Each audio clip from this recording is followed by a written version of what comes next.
I've been crocheting for 15 years. That is a long time, and throughout that time, I have gained a lot of knowledge as well as a lot of crochet notions. Throughout this video, let me de-influence you because there are a lot of crochet supplies that you just don't need, especially as a beginner. One thing that you definitely need is a crochet hook.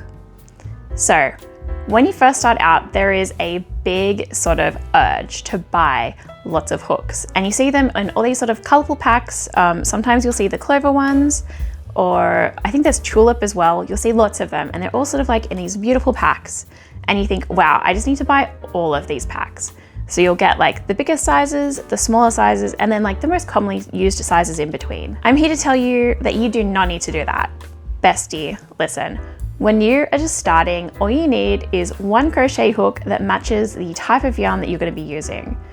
I would do this mainly for one big reason, and that is because you don't know if you like the hooks yet, and you also don't know if you like crocheting. A common size that most people seem to start out on is a 5mm, but you can also start with like a 4.5 or a 6, depending on what you want to make. With amigurumi types, which are crochet soft plushies, you want to be starting with like a 4mm hook. And if you start with a kit, usually they'll give you all the hooks and notions that you need to start, which is a great way to begin, if I'm being honest. Next item is yarn. So when you go to the yarn store, there will be just walls and walls full of yarn. It's a very overwhelming experience, especially as a beginner. I know one thing that I did when I was a beginner was I gravitated towards the hanks, and I have to say, do not buy a hank of yarn as a beginner. Just because the hanks look really pretty and they're expensive does not actually mean that they're the best quality yarn that you can buy.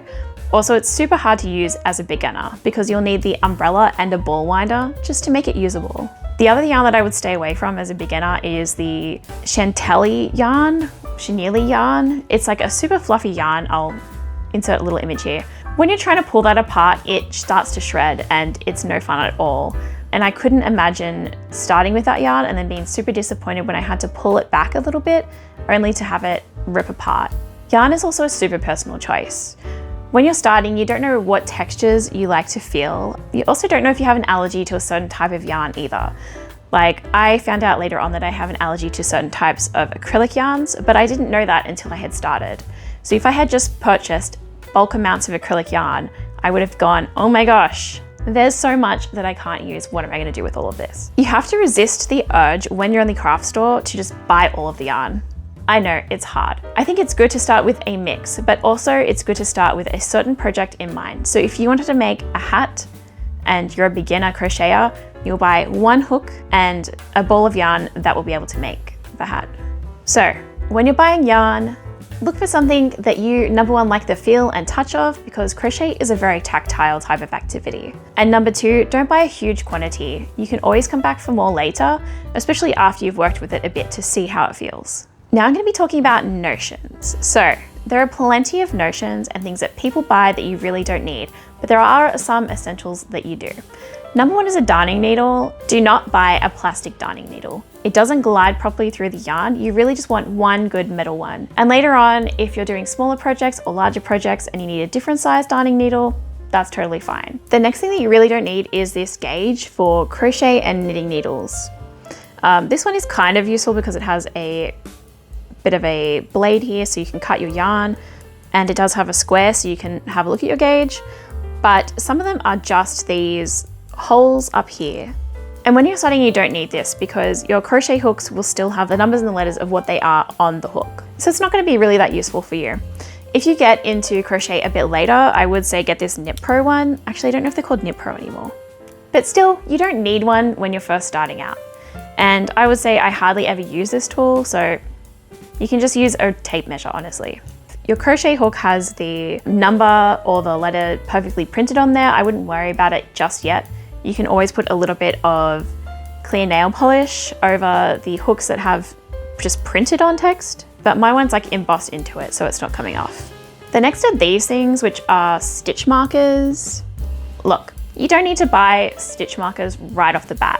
You can actually just use safety pins. Another thing people use are paper clips. as well as if you just have just like a loose piece of thread, you can just like hook it into your work, pull it through, and that's your stitch marker. One thing to be aware of if you're a crocheter is do not buy the stitch markers that are solid pieces. So sometimes you'll see them and it'll say stitch marker, and it's just a circle or a triangle or a square. You cannot get those out of your projects, they're for knitting. Do not make that mistake or you'll have to cut them. So there are also these things called row counters. Some beginners think that you really need a row counter, but I'm here to tell you that the humble pen and paper is all you need. You can also just use a notebook and just keep a track of your project. Just do a little 1, 2, 3 little stroke of where you're up to. You can write little notes about your project so that when you come back to it later, you know where you're up to. It's amazing. Honestly, pen and paper is very underrated. Alternatively, you can just get an app for your phone. You can just tap when you've completed a row. So easy, especially if you're not using your phone and you might be watching on your TV. It keeps your row count for every project that you're working on, so you don't have to go back. But again, pen and paper, it's free. Use that. You also may see tension rings come up a lot, and you don't really need them. Usually it will be sized for your finger, you loop your yarn around it, and then you won't have to tension it yourself. I feel like this takes away from the natural tactileness of crochet, and actually feeling how much tension you have on the yarn is extremely important to get even stitches. And especially in lace work, you want to make sure that you know the tension that you're putting on your stitches. It's on my no buy list. Also, they're not very size inclusive. If you have larger fingers like me, they're not going to fit you. They look pretty, but they're definitely a no buy. Specialty scissors, you also do not need them. I have this cute little pair that my friend got me for my birthday. But honestly, you don't need a specialty pair of scissors to cut your yarn. And when I was away, I just used nail clippers to clip my yarn. And honestly, so easy. I didn't need the specialty scissors. When I first started, I also didn't use specialty scissors. I just used whatever I had lying around. I personally wouldn't use kitchen scissors. I would just use whatever craft scissors you have. As long as they cut through the yarn, you're golden. Also, thread cutters. I'm here to tell you, you do not need the Clover circular thread cutter. They're expensive and they get taken at the airport when you're traveling. I haven't had one successfully go through the airport yet. Let me know if you've ever had a problem taking your scissors or thread cutter through airport security. I have a little video as well about how I travel with my crochet projects that I'll link up here. Project bags is another thing that I see on the list a lot. And yeah, you can get like these super large project bags that are going to organize everything for you. But listen, bestie, I'm here to tell you it's not the solver of all of your problems. I personally just use these bags that I get from Target. They're sort of like this soft fabric, and I can keep my yarn in them. I can keep my little Notion bags. It's so much easier than having to actually get a dedicated bag. And when my project is all done and I no longer need a bulky project bag anymore, it folds down into this little bag. I think everyone has different project bags and how they like to store their projects, but I'm just here to tell you that you do not need those large canvas bags. I don't even think they're especially pretty. That's my hot take. I think some of them are quite ugly. If that's your vibe, that's fine. I get it. I do, but you don't need one to start. You can just use a pillowcase. My friend Passive Royal also made a really cute project bag tutorial that you could have a look at. And it's just a quick, easy sew. I'll link that below as well. I know it's hard not to get super eager and keen when you're just starting out with crochet. And I feel like a lot of people buy blocking mats and blocking boards without first recognizing what type of yarn they like to use. If you're using acrylic yarn, you don't necessarily need a blocking board because you're not going to be wet blocking all of your projects. And I think that is super important to recognize because you will pin them instead and steam them. So you can use towels. You don't have to buy anything special. But on the flip side to that, so if you're making a large granny square type project and you're using lots of little squares to make the bigger blanket, you may actually want to buy a blocking board to mass block all of your squares first before you sew them together. But again, you want to make sure that your yarn can actually be wet blocked before you buy a blocking mat or a blocking board. Recently I saw a YouTube video where someone bought the umbrella, but they didn't realize they had to buy a ball winder to go with it. So they did this is what you need for beginner crochet. And it was the umbrella and they forgot the ball winder. I cannot tell you how stressed I am for that person. Number one, if you're buying hanks of yarn for your first projects, I don't know, that's a bit crazy. If you don't know what a hank is, it's sort of like this braid of yarn, and they're super pretty, and some of them are like dyed really nicely. But again, you have to cut strings that hold them together.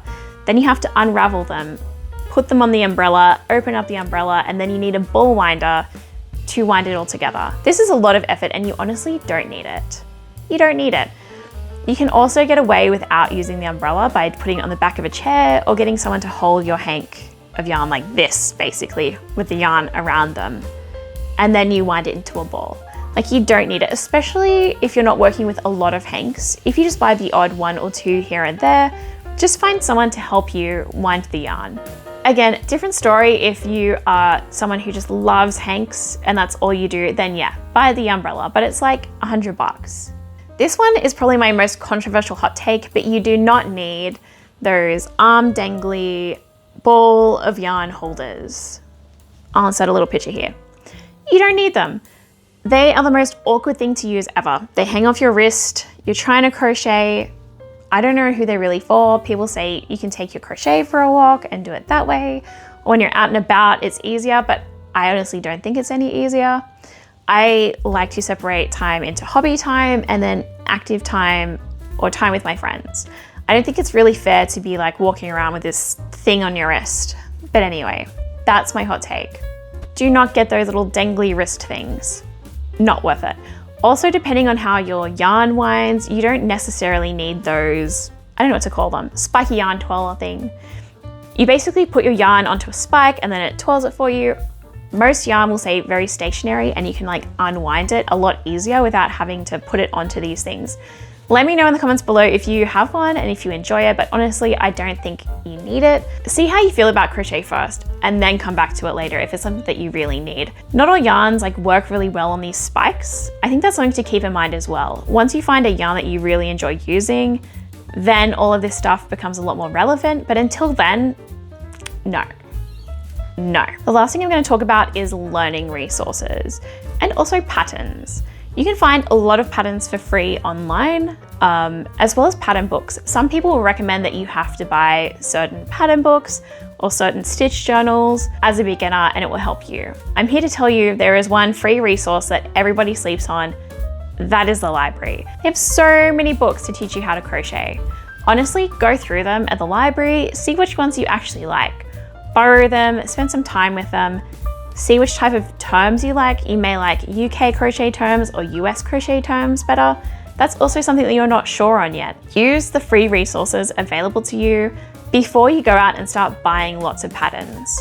Because sometimes they're written really hard and for more advanced crocheters, the projects will become too hard. There is such a big learning curve, it usually turns people off. It's just easier if you just go through the resources first, find something that you like, and then go from there. There's also this website called Ravelry. You can search for all sorts of free patterns on there, and also written patterns. So if you wanted to brush up on how patterns are written, it's a great space to have a look through. Also, most of the big yarn brands have free patterns on their websites. Like Yarnspirations has heaps of them, and it's really easy to find yarn that corresponds with their projects because they write it for their yarn. Super easy. So you don't have to buy anyone's course to figure out how to crochet. Also, there are plenty of local clubs and some of them are dying out. So I would say if you're interested in crochet, why not go along to one of them and see how it is? Or you can just join an online crochet group.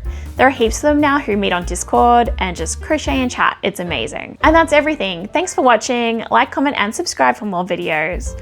Let me know below what's on your do not buy list.